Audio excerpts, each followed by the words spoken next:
Supreme court में आज फिर दिल्ली के सीएम अरविंद केजरीवाल की गिरफ्तारी को चुनौती देने वाली याचिका पर सुनवाई हुई।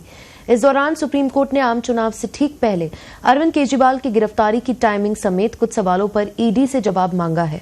सर्वोच्च अदालत में सुनवाई के दौरान जस्टिस खन्ना ने कहा कि स्वतंत्रता बहुत महत्वपूर्ण है, आप इससे इनकार नहीं कर सकते। फिर अंत में जस्टिस खन्ना ने गिरफ्तारी की टाइमिंग के संबंध में पूछा। दरअसल केजरीवाल की ओर से कहा गया कि उनकी गिरफ्तारी का समय आम चुनाव से ठीक पहले है।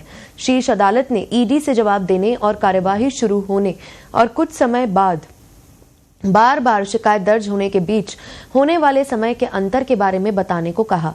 ईडी को इस बात पर भी जवाब देना होगा कि क्या कोई न्यायिक कार्यवाही चल रही है, क्या आप आपराधिक कार्यवाही शुरू कर सकते हैं। जस्टिस संजीव खन्ना ने आम चुनावों से पहले गिरफ्तारी के वक्त पर ईडी से पूछा कि बताएं आम चुनाव से पहले गिरफ्तारी क्यों, क्या न्यायिक कार्यवाही के बिना यहां जो कुछ हुआ है उसके संदर्भ में आपराधिक कार्यवाही शुरू कर सकते हैं। इस मामले में अब तक कुर्की की कोई कार्यवाही नहीं हुई, यदि हुई है तो दिखाएं कि मामले में केजरीवाल कैसे शामिल है। जहां तक मनीष सिसोदिया मामले की बात है तो इसमें पक्ष और विपक्ष में निष्कर्ष है। हमें बताएं कि केजरीवाल मामला कहां है। उनका मानना है कि धारा 19 की सीमा जो अभियोजन पर जिम्मेदारी डालती है न कि आरोपी पर, इस प्रकार नियमित जमानत की मांग नहीं होती क्योंकि वो धारा 45 का सामना कर रहे हैं।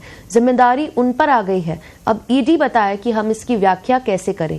क्या हम सीमा को बहुत ऊंचा बनाएं और ये सुनिश्चित करें कि जो व्यक्ति दोषी है उसका पता लगाने के लिए मान सम्मान हो। कार्यवाही शुरू होने और फिर गिरफ्तारी आदि की कार्यवाही के बीच का इतना समय का अंतराल क्यों।